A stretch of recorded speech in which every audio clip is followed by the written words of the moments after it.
본 영상은 임상심리사 2급 시험이 처음 실시된 2003년부터 2023년까지 20년간 3번 출제된 문제들 중 4번째 영상입니다.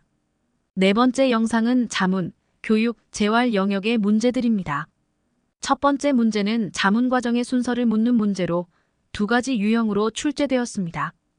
2007년에는 자문의 과정을 단계별로 간략하게 쓰라는 문제였으나 최근 2021년과 2023년에는 자문의 단계들에 관한 설명을 주고 이에 해당하는 단계 명칭을 괄호 안에 적으라는 문제 유형이었습니다. 자문의 단계는 질문의 이해, 평가, 중재, 종결, 추적 조사의 순서로 이루어집니다. 1단계는 질문의 이해로 의뢰된 자문의 목적과 의뢰 문제의 특성을 이해하며 자문의 성격이 자신의 전문성에 부합하는지를 확인합니다. 2단계는 평가로 상황을 충분히 평가하기 위해서 면접, 관찰법, 정보 및 자료 수집 등을 통해 의뢰된 문제를 조사 및 평가합니다. 3단계는 중재로 실제적 자문을 통해 피자문자의 질문과 문제에 대한 중재 전략이나 해결책을 개발합니다. 4단계는 종결입니다. 협의된 자문 목적이 충족되거나 더 이상 자문이 무의미하다고 판단되면 자문이 종결됩니다. 5단계는 추적조사로 자문의 효과를 극대화하기 위해 자문 결과에 따른 변화를 지속적으로 추적합니다. 다음 문제는 자문에 대한 정신건강 모델과 행동주의 모델의 차이점을 설명하라는 문제입니다. 자문에는 여러 가지 모델이 있습니다. 그중 정신건강 모델에서는 자문 요청자가 문제 해결 능력이 있다고 가정합니다. 또한 자문가와 자문 요청자 간의 관계가 평등합니다. 자문가는 조언과 지시를 제공하여 촉진자의 역할을 수행합니다. 반면 행동주의 모델에서는 자문가와 자문 요청자 간에 보다 분명한 역할이 있으며 문제 해결에 있어 상호관계가 있을 수 있지만 행동 지식 기반에 있어 자문가와 자문 요청자 간에 커다란 불균형이 있습니다. 이 모델은 행동주의 또는 사회학습이론이 문제 해결에 도움을 준다고 가정합니다. 자문가는 학습이론이 어떻게 개인, 집단 및 조직의 문제에 실질적으로 적용될 수 있는지를 가르치고 보여주는 인정된 전문가입니다. 자문의 목표는 자문 요청자의 바람직하지 않은 행동 빈도를 감소시키고 바람직한 행동 빈도를 증가시키는 것입니다. 이번 문제는 정신질환자를 대상으로 하는 정신재활 또는 정신사회재활의 기본적 원리를 5가지 쓰라는 문제입니다. 2003년, 2005년, 2022년은 간략한 사례를 주고 정신재활의 기본 원리를 쓰라는 유형이었고 2006년에는 정신사회재활의 기본적 원리를 쓰라는 유형이었습니다. 정신재활과 정신사회재활은 유사한 개념이어서 같은 개념으로 취급하는 책도 있으나 다소 차이가 있는 개념으로 이해가 됩니다. 정신재활은 개인의 기능적 회복과 성공적인 사회적 적응에 중점을 두는 반면 정신사회재활은 개인의 사회적 통합과 자립을 증진시키는 것에 중점을 둔다는 점에서 차이점이 있습니다. 먼저 정신재활의 기본 원리에 대해서 살펴보겠습니다. 정신재활의 기본 원리도 학자와 교재에 따라 다양하게 기술하고 있어서 다양한 답이 가능할 것으로 보입니다. 여기서 2가지 가능한 답안을 제시하여 함께 공부해 보겠습니다. 이 페이지의 첫 번째 답안은 아래 출처의 책에 기술된 내용으로 제시된 정신재활의 기본 원리를 살펴보면 첫째, 정신재활의 목적은 내담자, 즉 클라이언트의 잠재력을 인정하고 능력의 향상에 있다. 둘째, 내담자의 구체적인 환경의 요구와 관련하여 기능과 능력을 향상하도록 돕는다. 셋째, 다양한 기법을 사용함으로써 이론적으로는 절충적인 반면 적응적 측면에서 실용적이다. 넷째, 내담자의 직업성과를 향상하는 데 초점을 둔다. 다섯째, 내담자의 기능 및 능력 개선에 대한 희망은 필수적 요소이다.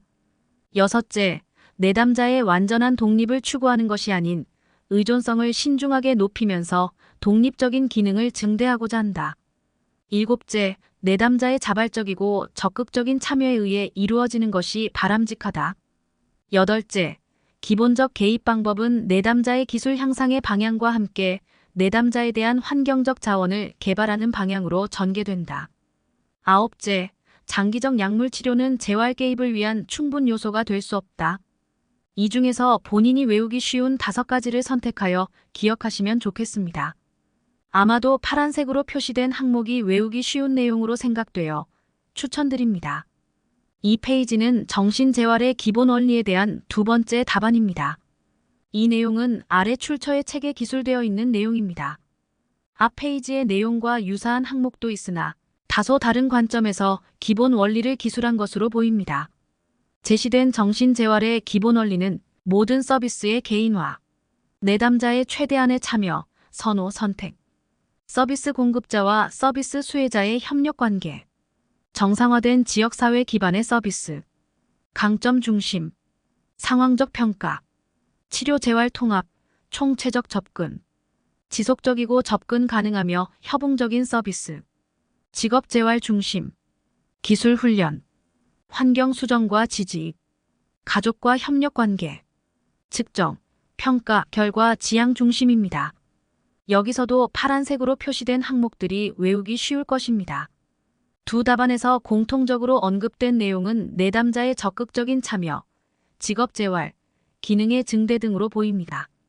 출제 의도를 정확히 알 수는 없으나 두 답안 모두 가능할 것으로 생각됩니다.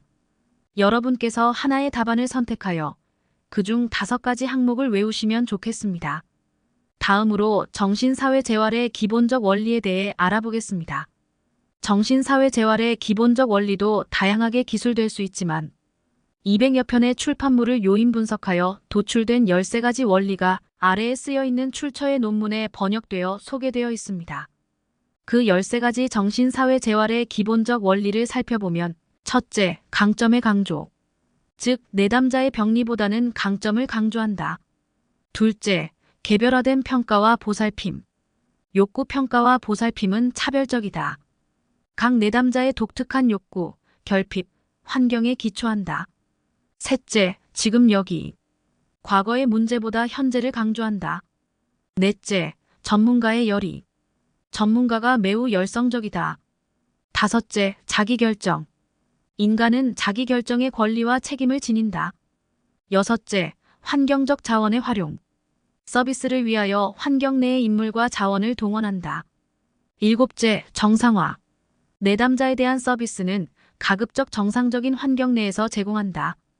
여덟째, 사회의 변화, 사회 환경을 바꾸려고 시도한다. 아홉째, 조기 개입, 조기 개입을 선호한다. 10번째, 취업의 강조, 직업 재활이 재활 과정에서 중요하다. 11번째, 기술의 습득, 모든 사람은 사회적, 직업적, 교육적, 대인관계적, 기타의 기술들을 습득할 수 있다. 12번째, 친밀한 서비스 환경, 전문가는 권위적 태도나 가식 없이 친절한 태도로 보살핌을 제공한다. 13번째, 의학적이기보다는 사회적, 보살핌의 모형은 의학적이기보다는 사회적이다. 이번 페이지는 앞 페이지에서 살펴본 정신사회재활의 기본적 원리가 서술되어 있는 논문의 일부입니다. 관심이 있는 분은 논문을 검색하여 읽어보시기 바랍니다. 이번 문제는 만성정신질환자의 치료와 재활을 위해 가족 구성원이 취해야 할 올바른 태도와 피해야 할 태도를 5가지씩 적으라는 문제입니다. 가족 구성원들이 취해야 할 올바른 태도는 첫째, 환자의 치료 및 재활을 지속적으로 지지하고 도움을 준다. 둘째, 재발 방지를 위해 지속적으로 약의 복용을 격려한다. 셋째, 지역사회 내에서 보다 나은 서비스를 받도록 환자의 입장을 대변한다. 넷째, 차분하고 인내하는 집안 분위기를 유지한다. 다섯째, 환자의 역할 수행에 대한 기대치를 현실적 수준으로 조정한다. 여섯째, 스트레스를 적게 주는 활동에 참여하도록 환자를 격려한다. 한편 가족 구성원들이 피해야 할 태도는 첫째, 과잉 개입을 하거나 지나치게 가족 구성원 개인을 희생하거나 헌신한다. 둘째, 환자에게 지나친 잔소리를 하거나 비판적 어투로 말한다. 셋째, 가족 내에서 따돌리거나 친구에게서 격리한다. 넷째, 환자의 작은 호전을 당연시 생각한다. 다섯째, 빨리 호전될 것을 기대한다. 여섯째, 가족의 여가 활동 및 개인적 활동을 포기한다.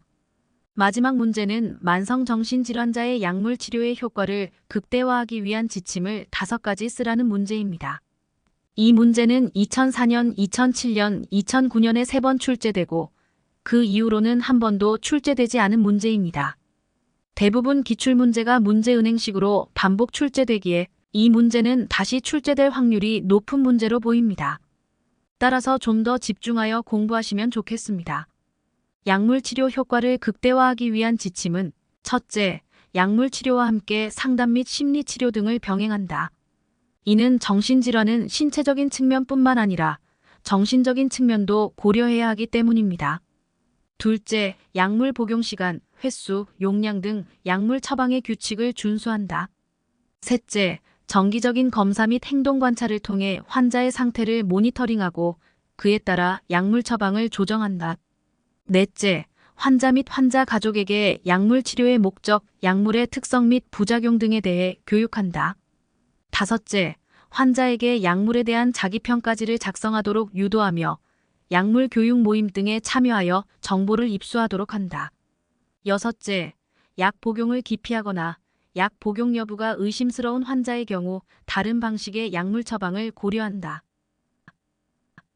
지금까지 3번 출제된 문제들 중 4번째 영상인 자문, 교육, 재활 영역에 대한 문제를 공부해 보았습니다. 영상으로 공부하시느라 수고 많으셨습니다. 다음 영상은 2번 출제된 문제들에 관한 내용을 준비하겠습니다. 다음 영상에서 뵙겠습니다. 감사합니다.